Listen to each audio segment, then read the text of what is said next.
Bonjour à tous et bienvenue dans Cult Technique pour une nouvelle vidéo de presque qualité. Je suis avec le beau gosse des internets, je parle évidemment de l'ami Ker. On est là pour vous parler de l'actualité cinéma série pour, on va dire, les quelques semaines qui sont venues. Effectivement, la rentrée a été très chargée en actualité. Et comment bien commencer cette rentrée que en regardant notre ami Ker si épanoui nous faire sa première news? Eh bien, je ne sais pas. Salut Ker, comment tu vas? Ben, ça va très bien, et avant de se lancer dans cette nouvelle année Cult Technique, parce qu'on revient après un été qui a été très chargé, et puis pour nous une rentrée professionnellement, personnellement épuisante, donc du coup bah voilà, on revient maintenant, mais on est déterminé. D'ailleurs on rappelle, vidéo le mardi, le jeudi, le dimanche, quand bah, tout va bien dans les enregistrements, et on est très motivé. D'ailleurs n'hésitez pas à vous abonner, on ne le dit pas assez, mais c'est important pour la chaîne. Et puis là ils ont rajouté un truc là, les boosts, si vous voulez aider la chaîne et notamment les vidéos qui vous plaisent à exister dans le monde impitoyable de YouTube, n'hésitez pas, ça nous fera chaud au cœur. On salue également les tipeurs, mais on les resaluera plus tard dans la vidéo. Et mon cher Greg, une fois n'est pas coutume, je ne vais pas commencer par le point pognon. Je vais commencer par la news majeure de cette vidéo. Attention, mise en scène.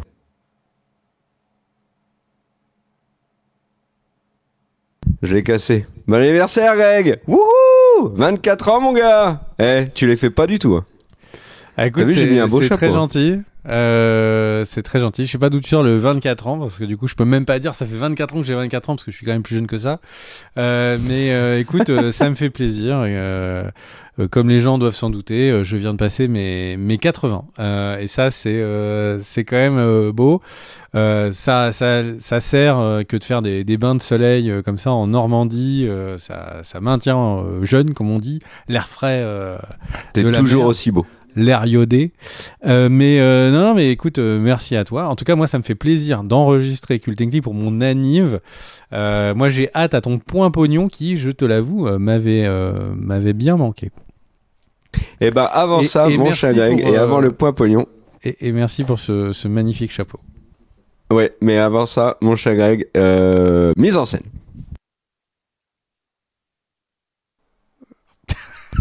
Wouhou, première news, The Pitt a gagné aux Emmy Awards. J'étais obligé de commencer par ça, les amis. Bah, bien évidemment, The Pitt, c'est notre série coup de cœur, hein. Je vous ai tanné pendant des mois et des mois avec The Pitt. On en a fait une vidéo d'ailleurs, allez la regarder, on aimerait bien qu'elle passe les 10 000 parce que et ben cette série le mérite largement. Greg a même dit après l'avoir vue que c'était une série exceptionnelle et que c'était sa série de l'année aussi. Donc voilà, ça n'est pas que mon propre délire. Et les Emmy Awards ont tranché, et face à Severance qui était archi favori, et ben The Pitt avec Noah Wyle, donc série médicale hein, qui est diffusée et disponible sur HBO Max. La saison 2 d'ailleurs arrive en janvier. Et ben The Pitt a gagné et a devancé dans la catégorie meilleure série télévisée dramatique. Donc Severance, j'ai déjà dit, mais il y avait aussi Slow Horses, excellente série, hein, The White Lotus, Paradise, The Last of Us, La Diplomate de Netflix, qui avait donc une série, et Andor, la série Star Wars. The Pitt s'impose. Noah Wyle également meilleur acteur dans une série dramatique. Il devance Gary Oldman, Sterling K. Brown pour Paradise, qui était excellent dans Paradise. Il y a une nomination qui m'a fait rire, c'est celle de Pedro Pascal dans The Last of Us. Voilà, il y a débat. Alors moi j'ai rien du tout contre Pedro Pascal, c'est plus le fait de le nommer dans la catégorie meilleur acteur dans une série dramatique. Et pourquoi pas second rôle, puisqu'il est relativement peu présent dans cette saison 2. Qu'est-ce qu'il y a d'autre à dire? Catherine Lanaza, donc la chef des infirmières dans The Pitt, qui vraiment nous a emmenés dans les étoiles, la NASA.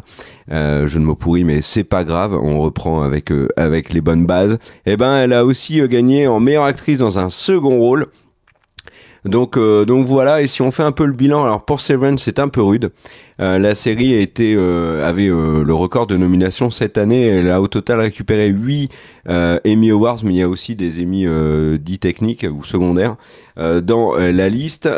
Pour The Pitt, on est à 5. mais elle a gagné des très gros. Et elle a gagné le duel face à Severance.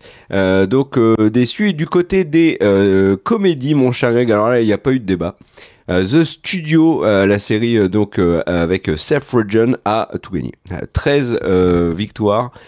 C'est un record, c'est le meilleur total de l'année, c'est un record pour une première saison, enfin gros carton, Seth Rogen meilleur acteur, meilleure série comédie, enfin vraiment ils ont tout fait. Il y a Axe qui a récupéré quand même 1 ou 2 prix, Jean Smart, j'ai massacré son nom, désolé Jean Smart meilleure actrice pour la série qui avait notamment gagné l'année dernière aux Golden Globes. Il y a aussi Anna Binder qui a gagné dans le meilleur second rôle et qui a fait un discours qui a marqué les esprits. Donc ça c'est du côté de Axe. Et alors du côté des mini-séries, mon cher Greg, pareil, pas de débat. Adolescence a laminé Le Pingouin. La série Netflix qui s'impose meilleure mini-série téléfilm, meilleur acteur pour Stephen Graham dans cette catégorie. Owen Cooper, meilleur second rôle, qui en plus est le plus jeune acteur à récupérer un Emmy Award de l'histoire, c'est l'enfant dans Adolescence. Erin Doherty également meilleur second rôle, meilleure réalisation, meilleur scénario. Enfin, dans les mini-séries, de toute façon, Adolescence n'a laissé qu'une seule chose.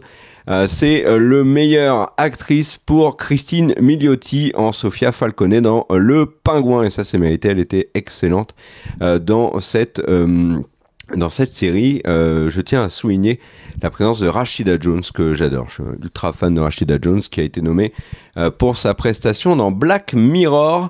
Voilà mon cher Greg pour les Emmy Awards. J'ai sûrement oublié des trucs sur la cérémonie qui était ça fait très longtemps que j'avais pas été aussi content par un palmarès de Emmy Awards. Je crois que la dernière fois, ou d'une cérémonie, il y a quelques années, pour Le Seigneur des Anneaux, par exemple, Le Retour du Roi, j'avais été ravi. Pour American Beauty de Sam Mendes également, mais là, ça commence à dater, on est à 25 ans. Donc voilà, mon cher Greg. T'en penses quoi de ces Emmy Awards et du sacre de The Pit? J'enlève le chapeau, d'ailleurs. Ah non, j'en ai un troisième. Je croyais que j'en ai un troisième pour la hausse des prix de Disney+. Toute la vidéo, franchement. Non. Le ridicule, c'est sur un temps court. Vas-y, t'en penses quoi de ce palmarès? J'ai envie de dire, quand on regarde nos vidéos Cult & Click, le ridicule est plutôt sur un temps long. Enfin, franchement... Oui, oui, mais quand on n'est plus en vidéo, ça va. Bon alors, ce palmarès.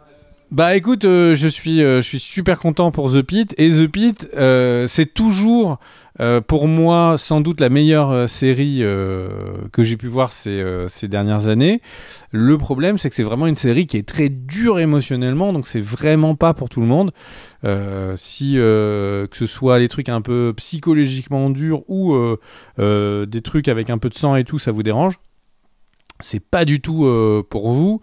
Mais c'est la meilleure série des dernières années, quoi. Donc The Pitt mérite complètement ça. Après, ce que je disais à Kerr un peu en off, c'est qu'il y a sans doute une part de politique, puisqu'il y a des gros sujets autour de la santé et des budgets de la santé aux États-Unis en ce moment, et donc forcément la série The Pitt qui dénonce ces manques de budget et les problèmes de santé que ça pose, a sans doute aussi eu un petit bonus politique sur le sujet. Oui, mais elle n'a pas volé sa première place par rapport à Severance, Andor et d'autres séries.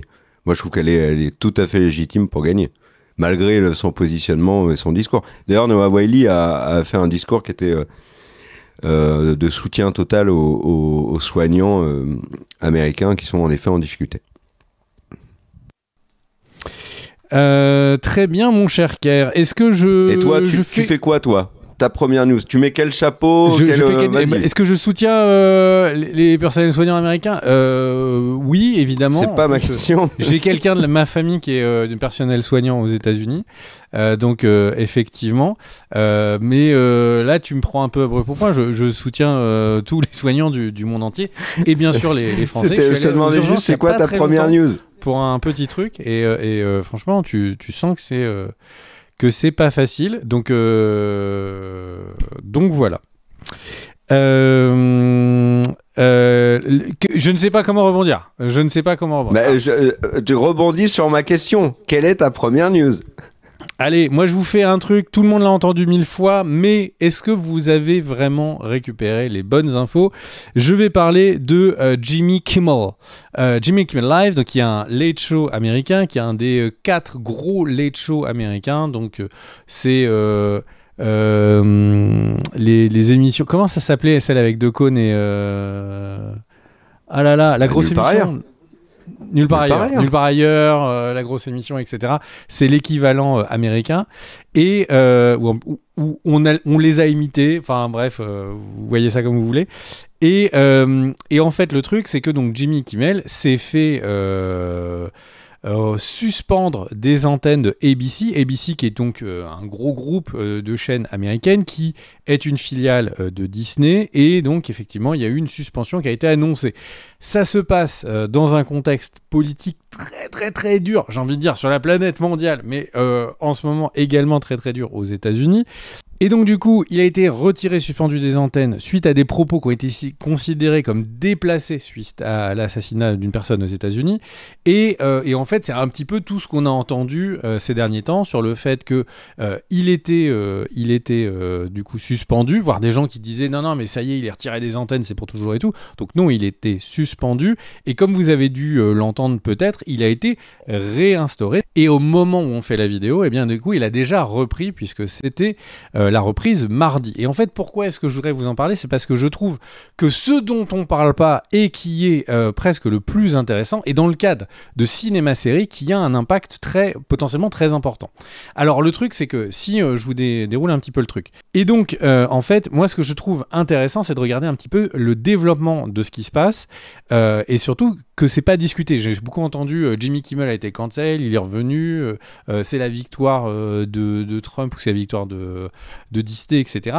Et en fait, moi je trouve que les détails sont plus intéressants que même l'histoire même. Donc en gros, effectivement, donc il a été suspendu parce qu'il y a eu l'État américain qui a, via la FCC, donc qui est l'équipe, donc c'est vraiment le gendarme des chaînes de télé et de toutes les émissions du coup aux US qui sont en rapport avec les droits de diffusion en télé. Et le truc, c'est qu'ils ont mis la pression du coup à ABC pour qu'ils le suspendent. ABC donc a suspendu. Il y a eu une grosse vague de personnes qui... Alors, il y a eu plein de personnalités, notamment Pedro Pascal, il y a eu 400 personnalités américaines qui ont, donc d'acteurs, etc., qui ont condamné les actions de Disney de retirer Jimmy Kimmel de l'antenne. Jimmy Kimmel, c'est un late show qui existe depuis plusieurs dizaines d'années, et donc le truc, c'est que en fait, dans les auteurs de Jimmy Kimmel, il y a des auteurs maintenant qui sont dans un peu toutes les strates des médias, et donc évidemment, il y avait énormément de résistance de ces équipes. Et le truc, c'est que mine de rien, ce qui a l'air d'avoir vraiment marché, c'est un pic très rapide et très important de personnes qui recherchaient comment annuler leur abonnement à Disney. Donc ça, en tout cas dans le discours, alors on ne sait pas quels sont les chiffres de Disney, mais dans le discours public aux États-Unis, ça a eu l'air d'avoir un gros impact sur toutes les vidéos d'annonces de ça des médias traditionnels, alors pas sur Fox News, mais sur les autres médias traditionnels. Il y a les gens s'échanger des informations sur comment se désabonner à Disney. Donc on peut supposer que si Disney a réinstauré du coup Jimmy Kimmel, c'est parce qu'ils ont eu peur. Et le truc, c'est que... ils auraient perdu 3 milliards sur... c'était le chiffre qui était avancé par la presse américaine économique à la sortie du week-end donc de la semaine de suspension de Kimmel. Ils étaient à presque 4 milliards de pertes. Et alors, le truc, c'est que, en fait, depuis qu'il a été réinstauré, il y a la partie pression financière, il y a un procès en cours, enfin qui n'est plus en cours, qui a sans doute eu un gros impact aussi, dont je vais parler dans quelques instants. Et en fait, le truc, c'est que Disney a certes réinstauré Jimmy Kimmel, mais par contre, aux États-Unis, en fait, donc les chaînes payent à des diffuseurs locaux pour que eux-mêmes retransmettent sur les chaînes de tout le monde. Et il y a deux des plus gros diffuseurs, donc il y a Sinclair et du coup, que je te reprenne le truc, il y a Sinclair et Nexstar, qui sont dans les plus gros diffuseurs. Donc il y en a un qui diffuse sur 38 réseaux et l'autre sur 28 réseaux. Donc parfois un réseau c'est quasiment un état, parfois un réseau c'est une ville. qui eux ont décidé de maintenir la suspension. Donc en fait, ça va être diffusé sur les canaux de ABC, mais ABC ne sera plus diffusé, et du coup Nexstar et du coup Sinclair vont créer des émissions événementielles pour remplacer le contenu d'ABC à ce moment-là et diffuser autre chose. Ce qui est fifou dingo. Enfin, imaginez 2 secondes, vous avez une chaîne au pif TF1 qui diffuse une émission qui plaît pas à 2 de ses revendeurs, enfin de ses diffuseurs techniques, et en fait les diffuseurs techniques mettent Radio Bière Foot à la place. C'est vraiment. C'est la radio de la bière et du foot. À la foot. Et c'est vrai. Moi, je trouve ça complètement fou. Donc, il est réinstauré, mais pas vraiment, parce qu'il y a quand même des grandes villes qui vont pas pouvoir voir, qui n'ont pas pu voir Jimmy Kimmel. Donc, en fait, il y a ce tu peux le voir en ligne, etc. Voilà. Et donc, en fait, le truc, c'est que sur ABC, donc, effectivement, ils vont te dire, vous pouvez le regarder dans les bundles streaming, vous pouvez regarder en catch-up télé, etc., etc. Mais fait est que l'usage télé classique, c'est quand même un peu le fond de commerce des chaînes de télé, quoi. Et donc il y a vraiment mais aussi des diffuseurs qui coupent ABC, donc ils se tirent aussi une balle dans le pied. Mais c'est fou. Enfin, en fait, moi je trouve ça vraiment dingue, hein. C'est vraiment les mecs qui tirent les câbles, qui font les diffusions, qui changent. Donc moi je trouve ça quand même absolument dingue. Donc ça veut dire que quand tout le monde s'est félicité, les gens en disant ouais super, on a gagné le combat de trucs de machin et tout, Jimmy Kimmel revient, liberté d'expression, bah en fait il est toujours pas partout sur le territoire américain. Je parlais d'un procès qui sans doute a joué dans la balance de Disney. Il y a eu, on en avait parlé en fin d'année dernière, un procès que Trump avait fait en demandant plusieurs milliards de dommages et intérêts à Paramount pour des propos tenus dans une des émissions d'une des chaînes de télé de Paramount qui aurait avantagé Kamala Harris plutôt que lui dans les élections américaines. Finalité, Paramount a cédé, on parle de plusieurs dizaines de millions du coup de concessions et du coup rebelote, là il y a quelques semaines, Trump a fait un nouveau procès, mais à ce moment à Wall Street Journals, non, excusez-moi, au New York Times, aucun rapport, donc au New York Times, et il a demandé 15 milliards de dollars pour l'avoir diffamé et donc avoir donné des fausses informations. Le procès a été débouté par un juge fédéral le 19 septembre 2025. Donc à ce moment-là, en fait, il y avait des gros sujets sur ok, comment on fait ? Visiblement, il ne fait pas un procès, il va faire plein de procès à plein de personnes et ça ne s'arrête pas. Quand il littéralement fait un procès, le sujet de l'épisode de South Park. Mais oui, on va pas rentrer sur South Park parce que tous les épisodes en ce moment sont goldés. Mais du coup, en fait, il a effectivement l'air de faire des procès, de continuer à faire des procès et de se mettre d'accord sur une passation de plusieurs millions et puis il revient. Et donc effectivement, ça a envoyé un message fort en fait à Disney que en fait, si ils se mettent à plier, ils auraient sans doute peut-être un procès pour autre chose dans pas longtemps, et il faudrait qu'ils plient une nouvelle fois, etc. Et donc il y a eu une peur chez Disney, mais chez les analystes financiers aussi, qui donnent des notations sur l'action boursière, etc., que en fait des sociétés comme Disney soient vraiment pris à la gorge par le gouvernement américain et rentrent dans un système où en fait, on sait comment ça commence. On leur demande de retirer Jimmy Kimmel des antennes. On ne sait pas comment ça finit. Et effectivement, du coup, ça a sans doute créé une grosse incertitude chez les investisseurs de Disney et chez les gérants de Disney, dont Bob Iger, président. Et du coup, donc ça a été débouté le 19. Trump et ses équipes, puisque c'est pas lui qui a écrit avec ses petites mains les procès. En gros, ils ont un mois pour représenter leur cas avec des nouveaux arguments. Globalement, j'ai regardé, quasiment tous les analystes disent qu'il a aucune chance, surtout vu que là le juge a été hyper sévère dans la manière dont il a été débouté. Mais du coup, il y a eu un espèce de vent de dire ah bah en fait, si on plie, on va se prendre un procès pour 15 milliards dans la foulée. Les gens sont en train de se désabonner. Donc financièrement, c'est un risque. Et puis, beaucoup de gens ont parlé de se désabonner de Disney, puisque c'est un abonnement.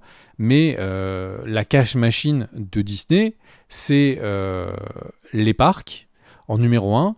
Et c'est les licences. Et tout le monde, maintenant, quand on voit Marvel ou quand on voit Star Wars, on voit Disney derrière. Donc s'il y avait eu encore plus de désamour de Disney et que ça faisait que des gens annulaient les parcs, ça, c'est à mon avis le plus gros warning qui aurait pu le faire flipper Disney, parce que on le rappelle, hein, Disney+, c'est quelque chose qui est rentable depuis très peu et qui, aux yeux de l'enjeu stratégique des parcs, est vraiment pas mineur, mais bien plus petit, quoi.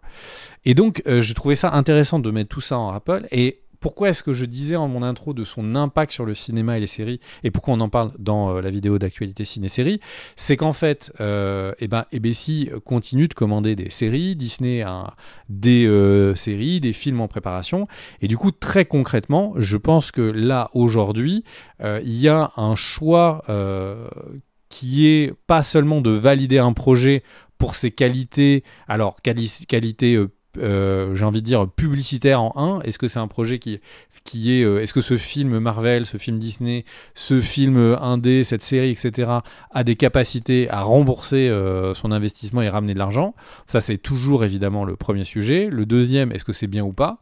Et le troisième, là maintenant est arrivé une espèce de chape politique. Et la problématique que je trouve que ça va poser au cinéma, aux séries, c'est qu'un film de ciné, un film avec un budget allant de 50 à 100 millions, c'est des projets sur 2 ans, 3 ans. Donc en fait, entre le moment où on décide de valider un film et le moment où il est à l'image, il se passe 3 ans. Sauf qu'on voit maintenant que le paysage politique, les choses qui peuvent demander à ce qu'on vire quelqu'un, à ce qu'il y ait un boycott ou pas, etc., 3 ans, c'est une éternité en fait. Donc, dès l'arrivée de Trump, il y a les branches d'inclusion qui ont été virées chez plein de studios. Donc, il y a eu un changement de politique dans la manière de valider les films et de quelle manière et comment et tout.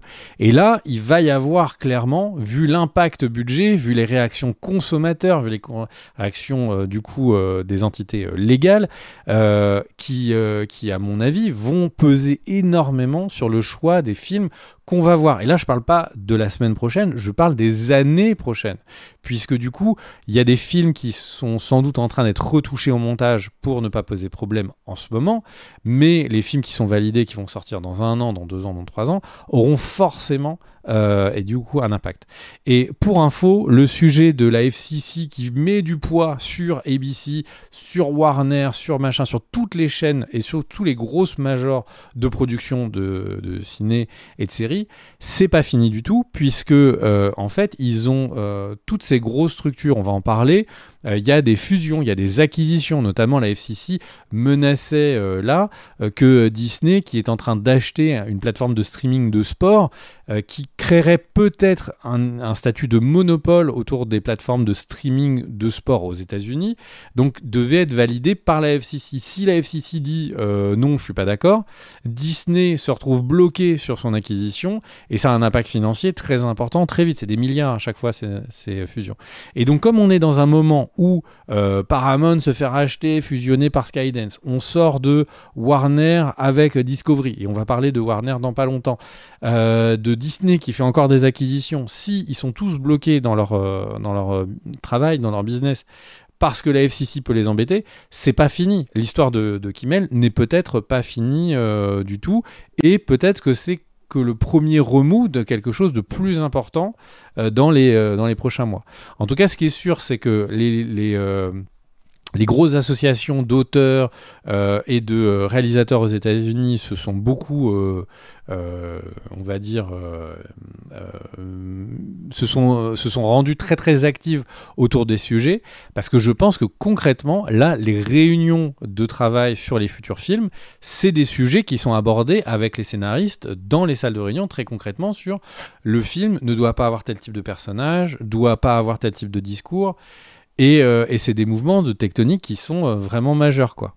C'est un mouvement de balancier dans la culture américaine qui est colossal et dont on va voir vraiment l'impact très durablement, surtout que Trump, pour l'instant, c'est pas prévu qu'il soit pas là pendant les 4 prochaines années. Donc 4 prochaines années plus 2-3 ans de production, ça veut dire que là, on va avoir un vrai mouvement impacté de production qui devront se faire dans le sens du mouvement Trump ou en opposition sur au moins 7 ans. Donc c'est vraiment un shift culturel. Je n'ai pas l'impression qu'on a vécu de shift culturel aussi important, aussi vite que ce qu'on est en train de voir. Donc, en tout cas, depuis le 11 septembre. Dans les séries, le cinéma, il y a un avant et un après 11 septembre. Il y a énormément de réalisateurs et de producteurs qui le disent. Ouais, je pense que c'est peut-être le seul exemple de cette ampleur-là. Ouais. Mais le 11 septembre faisait pas que tous les projets étaient regardés par les yeux du 11 septembre. Toutes les comédies, il y avait plein de trucs qui n'avaient aucun rapport en fait avec le 11 septembre. Oui, bien évidemment, mais on voit bien qu'après le 11 septembre, les choses ont changé. Enfin bref, voilà. Moi, tu vois, juste de dire Kimmel il est suspendu, il revient et tout, c'était couvrir la partie immergée de l'iceberg et j'avais envie de vous en parler un peu plus profondément. En parlant de sans revenir sur toute la problématique sociétale et la menace sur la liberté d'expression, etc., bien évidemment, mais pour faire un focus plus sur ce que tu as dit, mon cher Greg, moi, dans les trucs qui m'ont étonné dans la suspension de Kimmel, c'est que j'ai l'impression qu'au début, il y a eu vraiment une peur qui a saisi tout le monde. Et il y a eu très peu de réactions d'artistes dans les premiers jours. Et un des premiers qui a parlé, c'est Dan Gilroy, qui est le frère de Tony Gilroy, qui est le créateur de Andor. Et Dan Gilroy, lui, est scénariste sur Andor.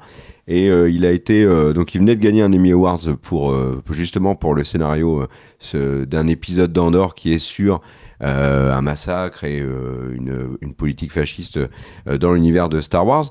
Et lui, il a dit attention, hein, là, ce qui vient de se passer, je vous invite à lire son analyse parce qu'il l'a fait bien mieux que moi je la raconterai. Mais il dit qu'il voyait énormément de parallèles entre ce qu'il a raconté dans Andor et la situation actuelle à Hollywood. Et le truc qui a peut-être aussi fait un peu tanguer, et tu l'as dit, le Disney, outre l'appel au boycott, le fait qu'il y ait eu apparemment beaucoup de désabonnements, qu'ils aient perdu beaucoup d'argent, etc., que ça fait une énorme mauvaise pub pour Disney, et qui potentiellement aurait pu ranger définitivement Disney et l'esprit famille, etc., du côté de Trump. C'est cette tribune, cette tribune de 400 artistes américains. Il y a des monstres hollywoodiens, des réalisateurs, des scénaristes, des acteurs, des actrices extrêmement importants. Et si on fait vraiment un focus sur Disney, quand tu vois la liste, tu te dis que cette tribune-là, elle pose problème à Disney, parce que, comme tu l'as dit, il y a Pedro Pascal, qui est donc le nouveau Mister Fantastic, sur lequel, alors, il n'y a pas que lui, mais il fait partie des... Là, si on résume à peu près, c'est un des 3-4 plus gros acteurs des 2 prochains Avengers. Donc, s'il y a vrai gros problème et rupture avec Disney, ça peut poser d'énormes problèmes pour le MCU, et ils ne peuvent pas le recast. Tout a été tourné déjà. En plus, c'est la semaine de fin de tournage d'Avengers Doomsday. Il y a aussi Florence Pugh. Alors, Florence Pugh, c'est White Widow, et c'est aujourd'hui le personnage féminin le plus important de l'univers du MCU. Il y a Mark Ruffalo. Bon, Mark Ruffalo, on a l'habitude, il prend position depuis très longtemps sur ce genre de sujet, et puis aussi au Proche-Orient. Donc voilà. Mais là, j'ai compté, j'ai regardé la liste. Je me suis arrêté, j'étais pas loin de la vingtaine d'acteurs qui avaient soit eu un rôle, soit qui ont un rôle dans le MCU, qui étaient dans les signataires. Donc c'est un problème pour Disney. Et du coup, je voudrais juste rajouter un point. Donc il y a les abonnements qui en plus sont en augmentation, et ça Kerr va en parler, et ça tombe à un moment qui est vraiment pas le bon moment en termes de communication.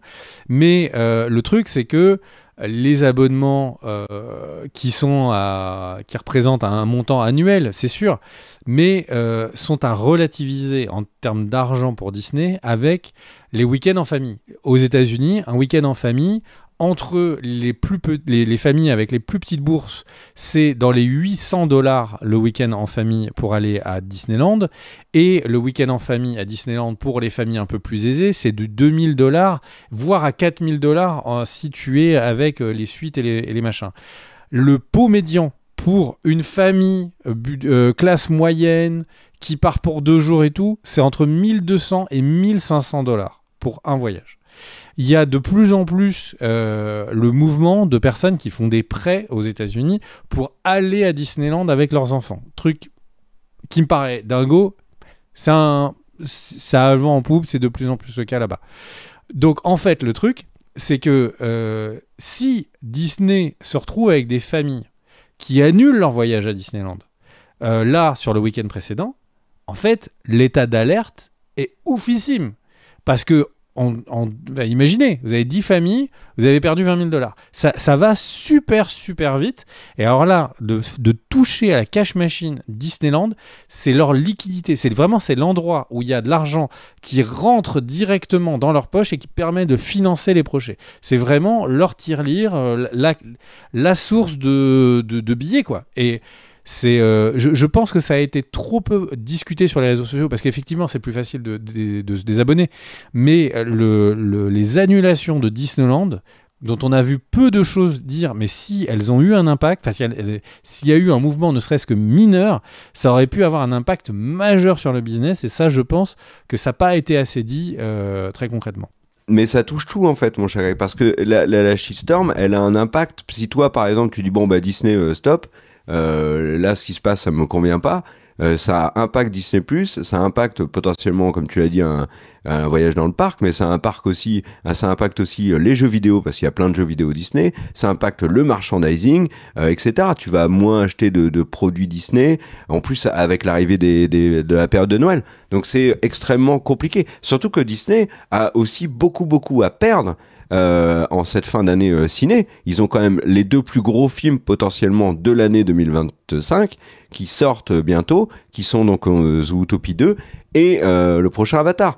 Donc c'est compliqué. Et alors, comme tu l'as dit, le timing, c'est tout un art pour Mickey.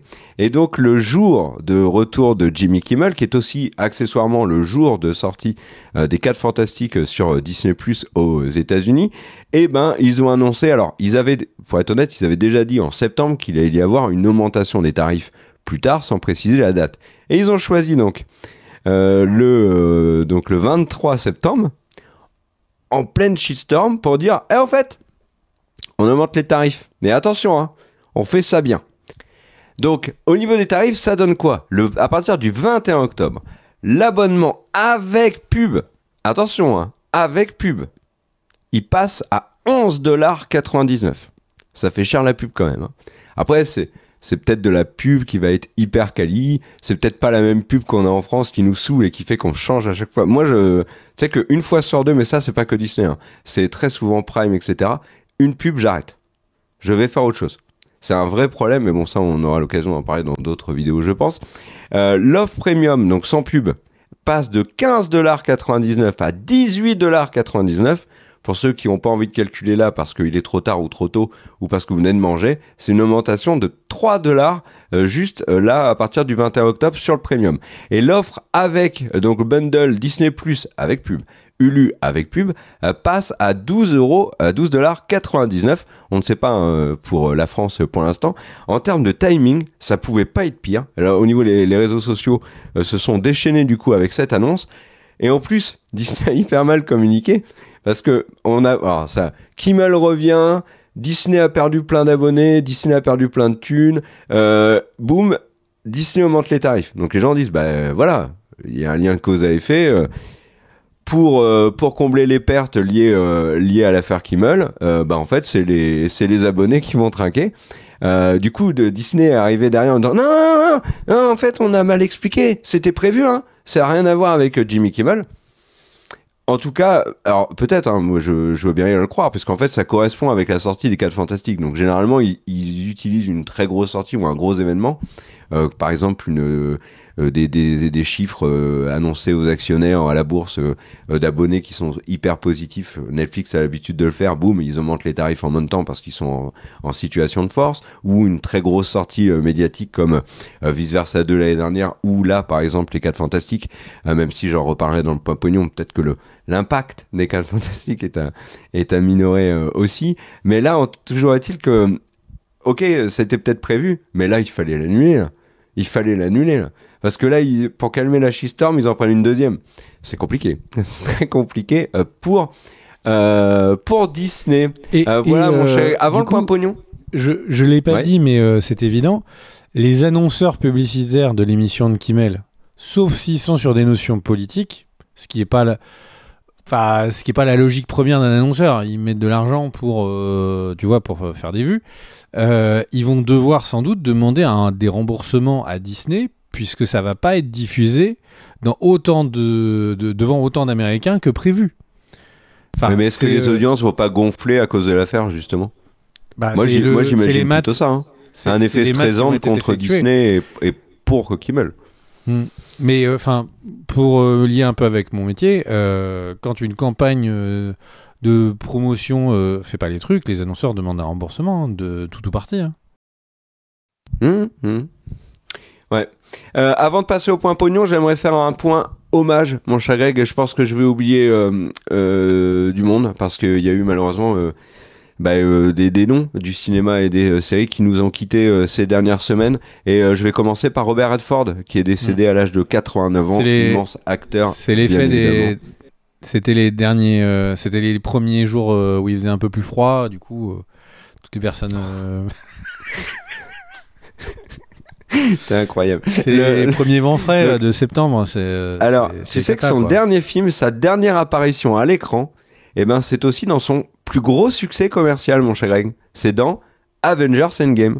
Il apparaît en effet dans Avengers Endgame, et c'est la dernière fois qu'on l'a vu à l'écran. Alors Robert Redford, bien évidemment, l'homme qui murmure à l'oreille des chevaux, etc. Il a une carrière absolument incroyable. T'as un film que tu retiens de lui plus que d'autres? Il est dans Endgame, oui. Mais il fait quoi? Il fait de la figuration? Il a un tout petit rôle, en fait, quand ils reviennent, tu sais, dans le passé. Il joue une des bêtes de Thanos qui court comme ça? C'était lui? Mais pas du tout. Il a le rôle qu'il avait dans le Soldat d'hiver. C'était le méchant, le Soldat d'hiver. Bah oui, mais fait quoi? Il est en prison? Je sais plus. Faudrait que je revoie Endgame. Je sais plus, ça m'avait pas marqué. Mais quand j'ai vu le truc en me disant ah oui, tiens, c'est vrai que. Il est dans une scène coupée où il est en tôle, parce que là, je vois pas il est dans le film. Il joue un des doigts. Il est dans. Mais pas du tout. Un des doigts de Thanos? Pas du tout. Il joue son personnage quand ils reviennent dans d'autres dimensions pour modifier les choses, récupérer les pierres, etc. Bref. Est-ce qu'il joue pas la maison qui s'écroule à la fin? C'est vraiment. C'est la fin d'une carrière.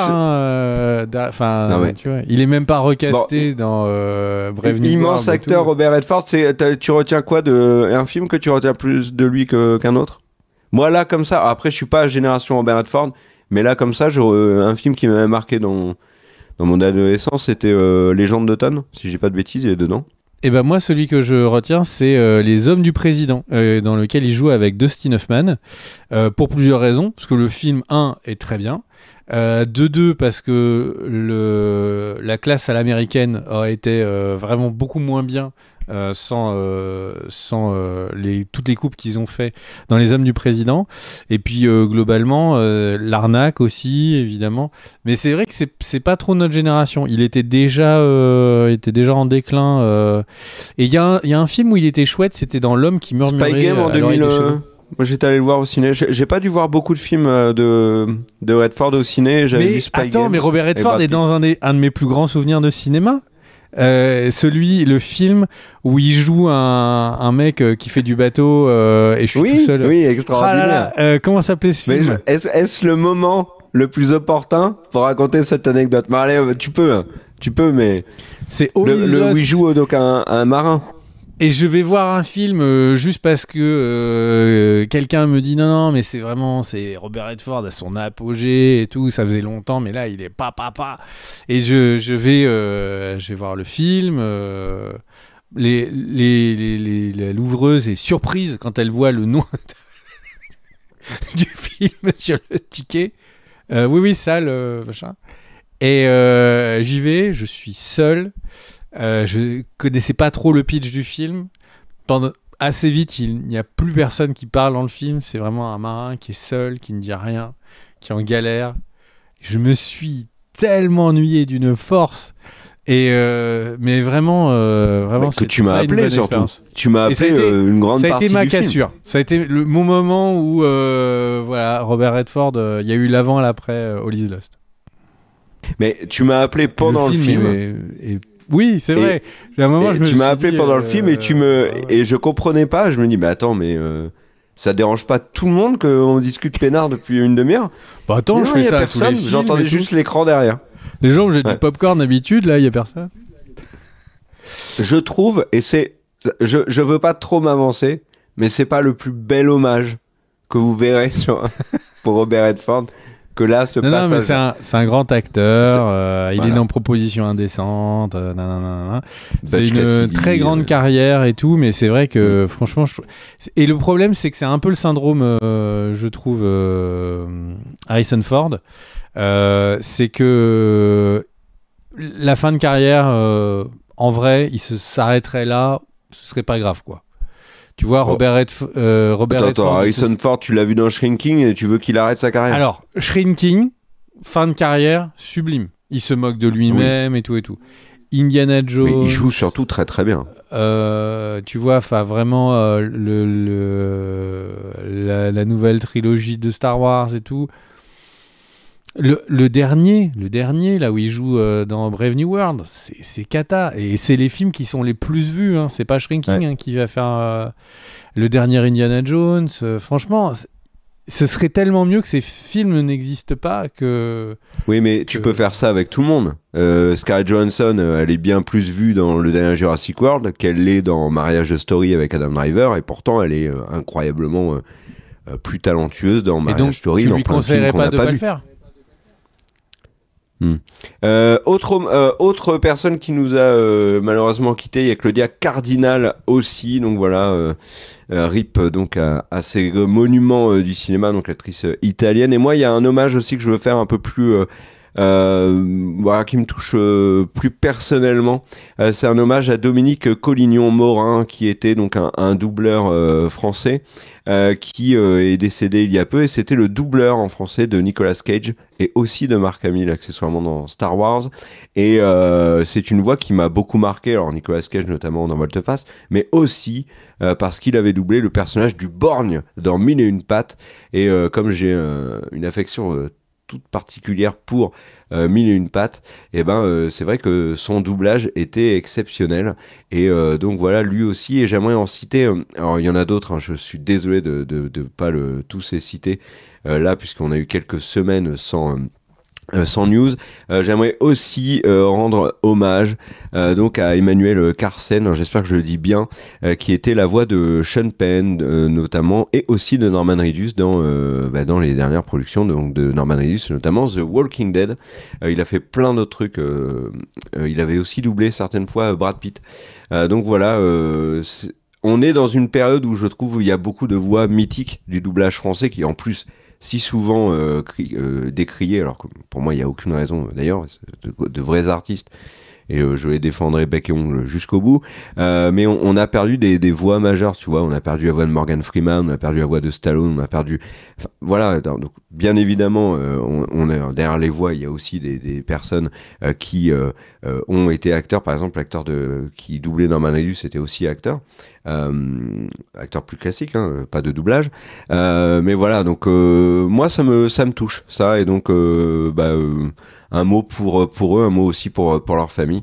Et le prochain truc que j'aborde est plus joyeux, c'est le pognon, promis. Le point pognon arrive, Greg, et là il vient de descendre en gare. Je vais le chercher, fais une news et il est à toi. Juste Claudia Cardinal, si vous regardez sa filmo, Elle a bangers après bangers, quoi. Elle est dans Il était une fois dans l'Ouest, et elle est... Enfin, Ah bah oui. Elle a fait un monument une du cinéma. période. C'était The actrice pour faire tous les films majeurs et des bons films pour beaucoup. Et ben ma news, alors moi je fais juste une petite news mais qui est mon gros coup de cœur. Là je suis désolé, on a parlé vraiment à mes sentiments. C'est le trailer de Mando et Grogu qui est tombé hier au moment où on enregistre et qu'on a regardé ensemble. Qu'on a regardé ensemble et tout. C'était chouette. Et on a dit le Razor Quest et tout. Moi, on voit le Razor Quest. Ça y est, je sais. Engueuler tous les deux sur les mêmes trucs. Ah non, mais super chaud. Et du coup, définitivement. Alors, je vais juste modérer un peu les choses. On a l'impression que c'est le Star Wars qui a le plus petit budget de l'histoire des films Star Wars. Je pense que c'est pas déconné de dire ça. Et pas trop d'ambition quand même. Ça se sent un peu dans le trailer. J'ai peur que effectivement il nous ait mis les images qui font le plus waouh et c'est pas forcément des images qui font de ouf. J'ai l'impression qu'on est vraiment au niveau de la série mais franchement si ça peut être un bon film de Star Wars, je suis trop content en fait. C'est juste ça, un bon film de Star Wars. Ça fait combien de temps que j'en ai pas eu? Ça fait longtemps, les copains. Ça fait longtemps. Et on a eu là, il y a pas longtemps. Il faut quand même dire un truc, mon cher Greg, c'est qu'on est vraiment des gosses avec The Mandalorian. Ah oui, non, de ouf. On est vraiment des gosses. Et le truc, c'est que la dernière série Star Wars qu'on a eue, c'est Andor. Franchement, ça fait plaisir. Là, si le dernier film qu'on a, c'est Mando et Grogu, ça voudrait dire qu'il y a un espèce d'appel tu vois, d'espoir et tout. Est-ce que c'est le nouvel espoir? Je sais pas. Mais franchement, j'ai hyper hâte. Ça Après, sort méfiance, la saison 3 était loin d'être parfaite. Hein. De ton point Pourtant, de vue. j'ai adoré les deux premières saisons. De ton point de vue. De mon point de vue. Et pas que du mien d'ailleurs. Mais la saison 3, moi, m'a beaucoup moins plu que les deux premières. Allez, c'est Jon Favreau qui le réalise, qui pour rappel a fait Iron Man, et c'est le 20 mai 2026 avec la voix de Pedro Pascal. Est-ce qu'il y aura plus de Pedro Pascal? Nous ne savons pas. Le truc, c'est que voilà, j'ai hyper hâte. Et Sigourney Weaver qui était là, donc je sais pas pourquoi il y a un crossover avec Alien, mais voilà. Et avec Avatar. Et avec Avatar, tout à fait. Oh là là, ça elle est mine de rien, Sigourney Weaver. Elle est dans 3 immenses franchises de Disney, puisque maintenant Alien c'est Disney. Ouais. Elle est dans Avatar et elle est maintenant dans Star Wars. On lui trouve un petit rôle sympa dans le MCU et elle fait un doublage dans La Reine des Neiges. C'est jackpot. Mais en vrai, je pense que ça a dû lui être proposé. Enfin, c'est le petit caméo, très bien pour elle. Le petit caméo sympa, pas cher, qui permet de mettre à l'abri du froid. C'est peut-être ça qui a manqué à Robert Redford. Hein. Donc du coup, excusez-moi, pour toute sa famille. Et alors, je suis désolé. À propos de personnes âgées, mais qui vont bien et reviennent. Il y a Michael Caine qui sort de sa retraite. Donc l'acteur fétiche. Ah lui, il faut Nolan. pas le toucher. Hein. Alors, non, mais Robert Redford non plus, il fallait pas le toucher. Enfin, on n'a rien contre Robert Redford. Là, les gens vont croire qu'on n'aime pas Robert Redford. Toi, parce que moi j'ai rien dit. Mais je vais pas assumer pour toi. Tout le monde sent que tu lui en veux un peu parce qu'il t'a pas rendu les thunes la dernière fois. Mais c'est... Non, pas du tout. Michael Caine sort, donc l'acteur fétiche de Christopher Nolan, sort de sa retraite pour jouer dans... À ton avis Christopher Nolan L'Odyssée. Eh ben non, pas du tout. Il va jouer dans Le Chasseur de sorcières 2, qui est donc la suite du film avec Vin Diesel. C'est un des pires films de Vin Diesel. C'est un des plus gros naufrages de Vin Diesel. Là, dans l'Odyssée, il va jouer dedans. Faire deux... Oh, monsieur Hercule, est-ce que vous voulez que je vous cherche la galère mobile et tout? Non mais enfin bref. En plus, Michael Caine, si vous l'écoutez je crois qu'il n'y a pas Hercule dans l'Odyssée. Il a oui, en plus, t'as raison. Achille, est-ce que tu veux que j'aille te chercher ton petit char? Oui, Achille est mort avant l'Odyssée. Hein. Il n'y a pas Achille non plus. Ah oui, non plus. Moi qui suis fan de la mythologie. Ben oui, en plus, je sais que t'adores ça. Bref, et donc du coup, bon, d'ailleurs, j'ai commencé Hades 2. Franchement, ça fait juste plaisir d'être dans l'univers de la mythologie grecque à chaque fois. C'est complètement débile. Il suffit que ce soit dans l'univers de la mythologie grecque et c'est facile, ça plaît. Alors le jeu est bon, mais... puisque tu parles de DS2 coup de cœur, moi je conseille Deep Rock Galactic Survivor, excellent jeu qui lui aussi comme un DS2 vient de sortir de bêta avec la 1.0. Maintenant quand on dit qu'un jeu sort, on dit c'est la 1.0, mais en fait c'est la sortie quoi. Et le jeu est vraiment vraiment excellent. Voilà. Et du coup, je voulais faire un deuxième effet qui se coule d'une autre news avant que tu fasses ton point pognon. Je voulais mettre un petit coup de projecteur sur la série Les Sentinelles, qui est une série qui va être diffusée par Canal+ le 29 septembre 2025. C'est une adaptation d'un comics. Et le truc, c'est un univers un peu... c'est un peu super-héros, un peu dans un univers très sombre, avec donc ces postes de Première Guerre mondiale, donc il y a un petit côté steampunky dans le look parfois. Le seul truc, et c'est quelque chose qui me dérange dans beaucoup de productions françaises, c'est le jeu d'acteur. Ça fait hyper lu tous les scènes. Espérons que la série soit mieux que les trailers. Mais il y a des bons acteurs français dans les séries françaises.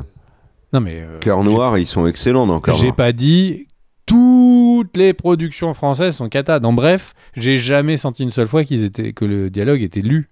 Là, le truc, c'est que les vacances de l'amour, tu en parlais souvent. Tu pointais du doigt quand même la qualité de l'interprétation. Les mecs, ils inventaient, ils avaient même pas le temps d'apprendre leur texte. C'était vous êtes là et tu dis bonjour. Bonjour. Ok, on va là-bas, les mecs. C'était le niveau 0 de la création de scénario. Non, mais c'est pas du tout le sujet.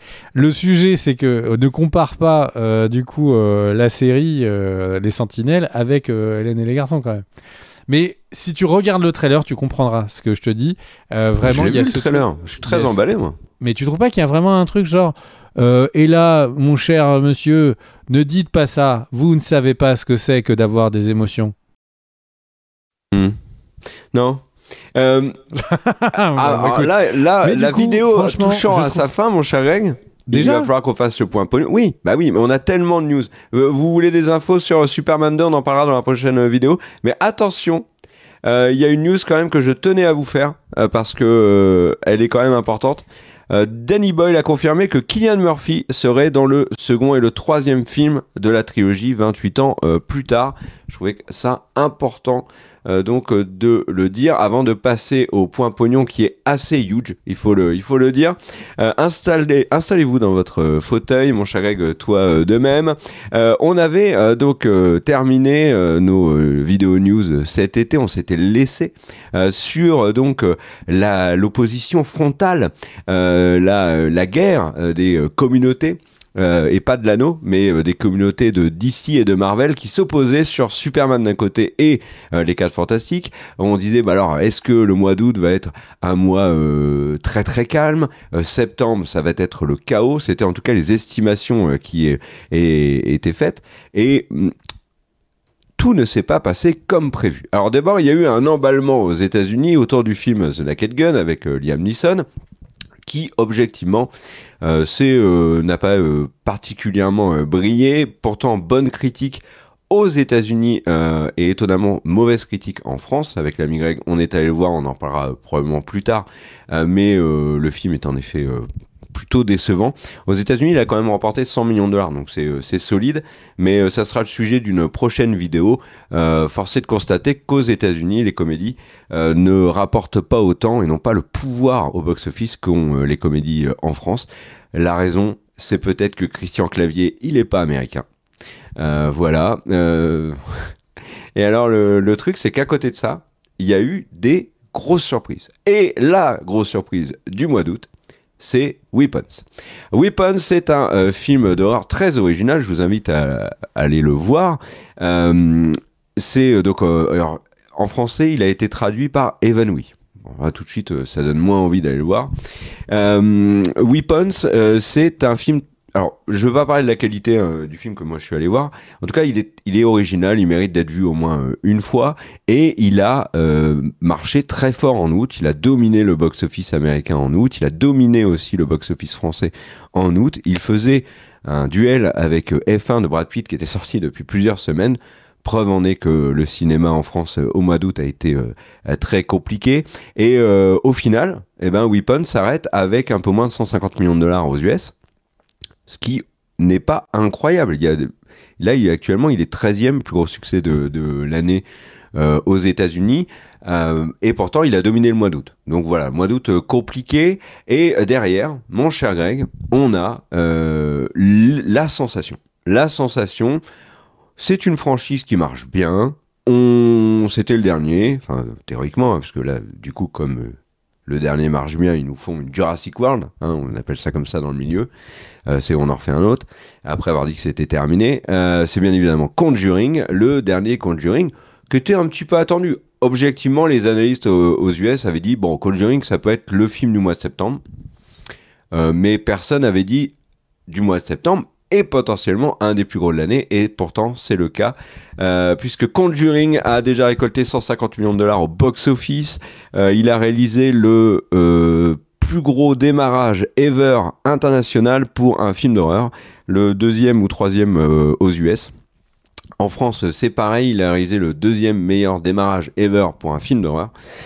Énorme succès pour Conjuring, et ça franchement les cinémas peuvent en être satisfaits parce que, je l'ai dit et je le redirai, mais situation de crise évidente. Et puis alors derrière, on en reparlera un peu après, je pense, parce que là, malheureusement, la vidéo touchant à sa fin, on va faire un peu plus court, mais il y aura un retour dessus sur la chaîne, c'est évident. Mais le nouveau Demon Slayer, donc Infinity Castle, il fait un démarrage de ma boule. Donc le précédent, sorti en 2020, était déjà le plus gros succès de l'histoire du cinéma japonais. Il avait battu, en termes de recettes, hors inflation, donc il avait battu Chihiro. Le nouveau Infinity Castle, pour l'instant ne l'a pas encore battu au Japon, mais il est juste en dessous, et à l'international il l'a battu, puisqu'il est devenu donc le film issu de l'animation japonaise le plus, ils disent rentable, mais en tout cas celui qui a rapporté le plus de thunes ever, avec, au moment où je vous parle, 550 millions de dollars au box-office mondial. Ça marche très fort aux États-Unis et ça marche hyper fort en France aussi, puisque dans une période, donc là je contextualise un petit peu septembre, arrive septembre, on fait la liste des films qui sortent en France, c'est la panique, beaucoup de distributeurs proposent au multiplex de faire des ressorties de films de l'été, donc c'est pour ça que vous avez encore beaucoup de F1, beaucoup de 4 Fantastiques, beaucoup de Weapons, etc. Parce que il faut tanker septembre et aller jusqu'en octobre où il y a des films un peu plus importants, et notamment Kaamelott. Accessoirement, Kaamelott, pour moi, aucun doute sur le fait que malheureusement il va se planter après le premier qui n'avait pas énormément marché, et surtout qui avait déçu une frange assez importante du public, dont je fais partie. Et là, on a en septembre, alors que ça doit être vraiment le mois gris, le mois du moral dans les chaussettes, Conjuring qui fait le 3e meilleur démarrage de l'année, donc sur le mercredi, et je crois que c'est le 2e sur la semaine complète. Il n'a été battu que par Lilo et Stitch. Donc là, bon, un succès pareil, on l'avait pas vu venir. Et l'autre, c'est Demon Slayer. Il fait le meilleur mercredi de l'année, devant Lilo et Stitch et Conjuring. Et au terme de ses 5 premiers jours, il est 3e sur l'année. Et il a déjà récolté 1 million, il a déjà vendu 1 million de billets. Et déjà en France, mon cher Greg, c'est le plus gros succès pour une production japonaise. Il a fait mieux que le film Pokémon. Alors je crois que c'est Détective Pokémon. Donc voilà. Et alors, on a une vraie sensation sur les cinémas français, puisqu'on a donc le carton de Conjuring, le carton de Demon Slayer, mais mine de rien, je vous ai parlé de crise, elle est réelle.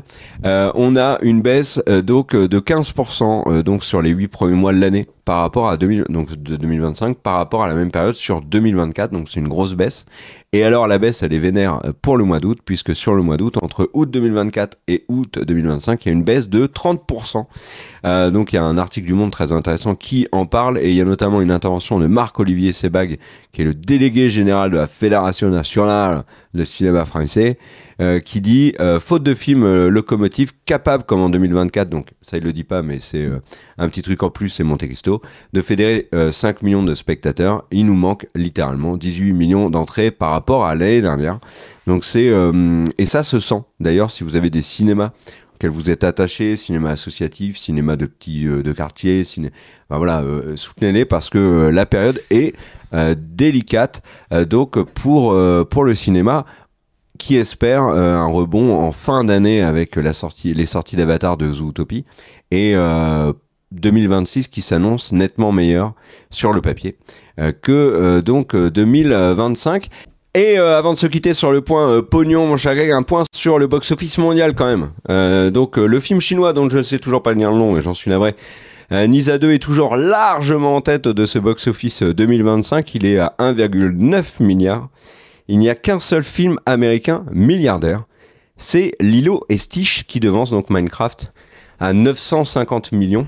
Jurassic World est juste derrière. Dragon est 5e, mon cher Greg, mais à 600 millions. F1 avec Brad Pitt est à 600 millions. C'est un des jolis succès de l'année. Et plus gros succès d'Apple, accessoirement, au cinéma. Et derrière, il faut quand même parler de Superman et des 4 Fantastiques. Alors, commençons par Superman, puisque c'est Superman qui a gagné donc le duel face aux 4 Fantastiques. Superman est à 615 millions de dollars. En fin de course, il faut reconnaître que c'est moyen. Si on regarde par exemple par rapport à tous les films de super-héros sortis jusqu'à présent, eh ben, le Superman de James Gunn est 50e du box-office des films de super-héros. Il devance les 4 Fantastiques et 54e. Donc voilà, 600 millions, ça a l'air de satisfaire la Warner qui, on en reparlera dans la prochaine vidéo news, mais a dit très clairement, nous, très contents, on lance ses logos pour Superman 2, qui a déjà un titre, qui a déjà une partie de casting, tout est lancé, une date de sortie et tout. On a très rarement vu une suite se mettre en chantier aussi vite. Même les suites opportunistes, un film d'horreur qui cartonne et du coup ils lancent tout de suite une suite. Pendant plusieurs mois, ils disent bon ben la suite est en chantier, mais on n'a pas spécialement d'infos pendant plusieurs mois. Là, on a le titre, on a des acteurs qui ont été confirmés, Aaron Pierre notamment en Green Lantern, etc., etc. Donc confiance du côté de la Warner pour Superman. Mais dans les faits, eh ben c'est 600 millions de dollars, ce qui est la preuve.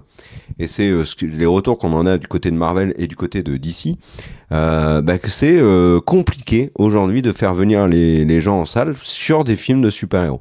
Et on l'a vu en France, hein. Superman, ça n'a pas du tout été un raz-de-marée. Les 4 Fantastiques, encore moins. Et en fait, sur les 4 Fantastiques, il s'est passé ce que j'avais évoqué avant sa sortie, et qui n'a rien à voir avec la qualité du film. C'est que la franchise des 4 Fantastiques au cinéma, elle n'attire pas grand monde. Et ça avait beau être le nouveau film du MCU, le film sur lequel il comptait énormément, Pedro Pascal, Vanessa Kirby, etc., etc. Bah, les gens se sont pas énormément déplacés. Les 4 Fantastiques sont à 520 millions de dollars. Aucun des deux n'est rentable. Ça, en salle, aucun des deux n'est rentable. Il n'y a pas de doute là-dessus. Il y avait débat sur Superman 600, 650, why not? Mais il faudrait plutôt taper dans les 750. Du côté de Marvel, c'était pareil. Là, alors c'est pas dramatique, hein, ils vont être rentables ailleurs après, il y a pas de souci. Là, je pense que les 4 Fantastiques est très content d'être arrivé sur Disney+. Mais c'est pas une situation positive, je trouve, pour ces deux films-là. Regardons un peu qui les a battus dans le MCU, par exemple, a battu les 4 Fantastiques. Les 4 Fantastiques, c'est moins que Ant-Man. C'est moins que X-Men Apocalypse de la Fox. C'est moins qu'Iron Man, qui n'avait pas été un succès à l'époque, parce que c'était le premier film du MCU et que les gens s'attendaient pas à ça. Hancock a atomisé, Hancock avec Will Smith a atomisé les 4 Fantastiques. Hein. Donc voilà, Doctor Strange est très loin devant, enfin... le Thor 2 est très loin devant les 4 Fantastiques. Donc la situation est très problématique pour le MCU. Donc voilà pour le duel Superman et 4 Fantastiques qui a tant agité l'été. Au final, c'est tempête dans un verre d'eau parce que déjà on voit que des films qui étaient diffusés au même moment ont fait mieux. Dragon, F1. On a même Mission Impossible qui au final a eu quand même une promo très compliquée et très discrète, qui a fait 80 millions de plus que des 4 Fantastiques. Et alors, le truc quand même qui est cocasse, c'est qu'en une semaine, un peu plus d'une semaine, Demon Slayer fait mieux que les 4 Fantastiques et va dépasser à la vitesse de l'éclair Superman. Donc, on nous vend des films qui sont censés être les événements, mais au final, et c'est la belle morale de cet été ciné, au niveau box-office, bah, c'est quand même nous qui décidons de ce qu'on a envie de voir et de ce qu'on a envie de pousser. Qui aurait dit que Évanoui, Weapons allait mettre la misère aux films de super-héros sur le mois d'août en France et aux États-Unis? Personne. Qui aurait dit que Demon Slayer allait leur marcher dessus aussi? Bah, pas grand monde. F1, Brad Pitt s'est très bien défendu. Enfin voilà, Conjuring a été atomisé par la critique. Le public s'en fiche et il y va. Donc voilà, on a encore les clés du camion. Voilà mon cher acteur, t'en penses quoi de ce point pognon? Mais il y a encore plein de trucs à rajouter sur le point pognon, vous inquiétez pas, je le ferai dans le prochain. Notamment l'échec du film de Margot Robbie. Alors t'en penses quoi de tout ce que j'ai dit là? Pas obligé de réagir sur tout. Juste le F1, tu as dit il était au-dessus? Il est au-dessus, ouais. Légèrement, mais il est au-dessus de Superman de 10 millions. Bah moi je trouve que c'est une super nouvelle parce que j'ai vu les deux, j'ai trouvé que les deux étaient moyen moins. Alors je sais que Car lui il a pensé que c'était moyen plus, mais franchement j'ai trouvé que c'était des films qui de manière différente étaient décevantes et nous prenaient nous spectateurs pour un peu des simplets et qu'il n'y ait pas eu un entrain populaire pour ces films à hauteur de ce qui était espéré. Bah moi je trouve que c'est pas mal parce qu'en fait, mais le fameux problème c'est qu'est-ce que Hollywood va en comprendre en fait, parce que nous, moi si je devais dire quelque chose, c'est des films qui ne sont pas assez bons. Disney va augmenter les abonnements. Et voilà, en fait, le truc, c'est que derrière, eux, ce qu'ils vont dire, c'est en fait, les films de super-héros, ça marche plus, ou il faut faire des films encore plus grand public, et qu'il y ait plus de blagues. Enfin, en fait, il y a un vrai problème de communication entre la manière dont les studios comprennent les résultats et vraiment la base de comment les spectateurs donnent des ressentis en ligne, quoi. Et outre tout débat sur est-ce que vous êtes écurie Marvel ou DC, il y a juste un problème, je pense, de qualité. Et après, il y a ce problème aussi qui est que les suites payent toujours. Parce que si on réfléchit juste simplement, Superman, il arrive, il y a eu The Flash avant, c'est une cata, ça donne pas envie aux gens d'y aller. Il y a eu Blue Beetle, catastrophe, ça donne pas envie d'y aller. Et mais tu crois que ça a un vrai impact sur Superman? En fait, je pense que la succession des films de mauvaise qualité ou des déceptions en salle font que tu te dis je vais attendre que ça sorte en streaming et je le regarderai à la maison. Alors, et il y a un autre truc que je veux rajouter, tu sais, je l'ai dit pour les 4 Fantastiques. Les 4 Fantastiques ne marchent traditionnellement pas au ciné. Et quand il y avait l'emballement avant la sortie en disant ouais, là on a un film milliardaire et tout, moi je l'avais dit dans les vidéos, vous pouvez vérifier. Puis je suis pas non plus un visionnaire, hein, mais c'était pour moi évident que c'était pas gagné du tout que les 4 Fantastiques remplissent les salles à l'international. Et Superman souffre du même problème. Superman ne marche jamais à l'international. C'est un super-héros très populaire aux États-Unis, comme les 4 Fantastiques, mais pas à l'international. Et ça s'est reconfirmé là. Il n'y a pas eu de hype autour de ces films. Il y aurait pu y en avoir une. Black Panther n'est pas un super-héros qui est extrêmement populaire en dehors des États-Unis, et le film a cartonné en dehors des États-Unis. Mais on n'est plus du tout dans le même contexte. Je pense qu'il y a une usure super-héroïque. On pourra en parler, et je suis d'accord avec toi, le fait que les précédents films de super-héros, que ce soit de chez DC ou du côté de Marvel, aient déçu, bah ça a mis un peu la clim à tout le monde, quoi. Et puis même, le truc c'est que regarde, le dernier film que James Gunn a fait chez DC, donc les Suicide Squad, le 2, franchement, a pas été un carton intersidéral de personnes. Il n'a pas marché du tout, par contre il est cool. Donc en fait, tu sais que moi j'avais été plus mitigé que toi. Et le truc c'est que d'une manière générale, si tous les voyants sont en rouge, que tu peux faire confiance et tu vas aller voir le film. Si les gens qui vont voir le film disent moyen moins quoi. En fait, il y a trop de contenu. Un film moyen moins, les gens préfèrent regarder une série, faire du jeu, être sur les réseaux sociaux, que d'aller se déplacer au cinéma pour voir un film moyen moins. Et je trouve que des licences comme Demon Slayer, où le film il arrive à un moment, c'est le début du combat final, il y a une hype qui a été créée sur des années, l'animation, on sent qu'ils te mettent leur trip, leur sang, leur sueur et tout sur les images pour qu'elles soient le plus ouf possible. Cette licence là, c'est normal que les gens se disent ils vont faire un film, je vais en prendre plein la gueule. Je vais aller voir Demon Slayer dans les prochains jours. J'y vais avec beaucoup plus de confiance dans la qualité de ce que je vais voir que concrètement quand je suis allé voir 4 Fantastiques ou Superman. Je sais pas si ça va être mieux ou pas, je l'ai pas vu. Mais en fait, on voit des écuries qui ont envie de tout faire pour que ce soit bien, et des écuries qui ont juste envie de faire ce qu'il faut, quoi, le good enough, quoi. Ouais, alors que nous, on a toujours l'espoir qu'il fasse quelque chose de dingue. Mais tu sais que du côté de DC, et c'est l'occasion de placer un énorme coup de cœur du moment, t'as Superman, donc moi que j'ai apprécié, mais sur lequel j'ai aussi pointé du doigt d'énormes problèmes. Donc toi, tu as moins apprécié, tu as moins adhéré au délire. Mais là, actuellement, Peacemaker saison 2, ça atomise Superman chaque épisode. Hein. Moi, chaque épisode de la saison 2 est supérieur à Superman à tous les niveaux. Et c'est un immense, immense coup de cœur actuel que cette saison 2 de Peacemaker, qui est derrière The Pitt, la série qui m'a le plus fait kiffer cette année, mais c'est indéniable, avec un John Cena qui est dingue. Alors vraiment, la transformation, je fais du catch à je suis acteur, John Cena, c'est waouh. Et je pense que Dwayne Johnson a beaucoup à apprendre de ce que fait John Cena. Et d'ailleurs, Dwayne Johnson sort un film dramatique là où il a été relativement acclamé. Donc je pense que lui aussi est en train de donner un tournant à sa carrière qui est potentiellement intéressant.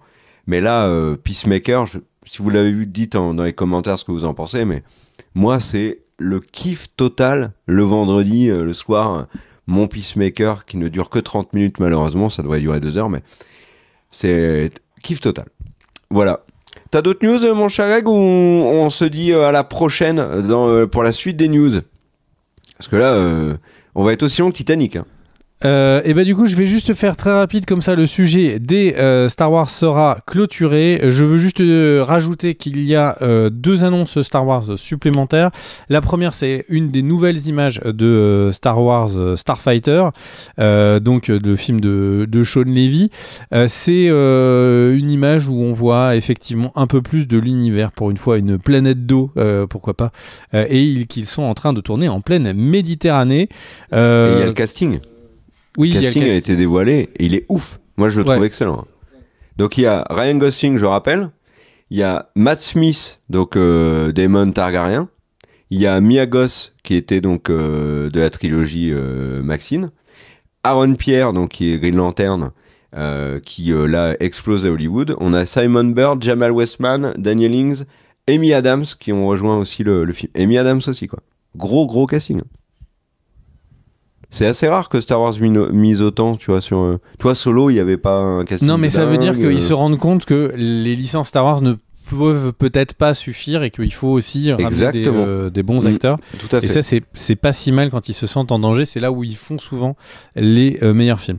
Et le deuxième truc, c'est pas un film, c'est le jeu vidéo Star Wars Beyond Victory. Et c'est un jeu vidéo pour ceux qui avaient joué il y a très longtemps au Star Wars Pod Racer. Et bien là, c'est une version moderne du Pod Racer, mais en version VR et avec des fonctionnalités assez bizarres. Donc on peut jouer au Pod Racer en VR, mais c'est vu du dessus, c'est pas en mode t'es dans le truc et ça se balade.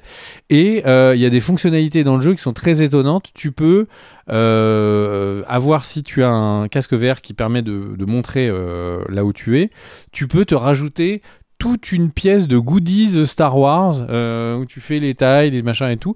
C'est assez étrange, c'est une espèce de vraiment de genre, ils essayent de vendre ça comme une espèce d'expérience ultime pour les fans de Star Wars en VR. Je sais pas trop parce que pour l'instant en fait ça reste toujours des gros polygones, c'est pas très propre et tout, je trouve, la VR. Mais du coup, si ça vous tente, n'hésitez pas. En tout cas, moi, je sais que j'ai rejoué à Star Wars Pod Racer sur Switch et c'était très cool.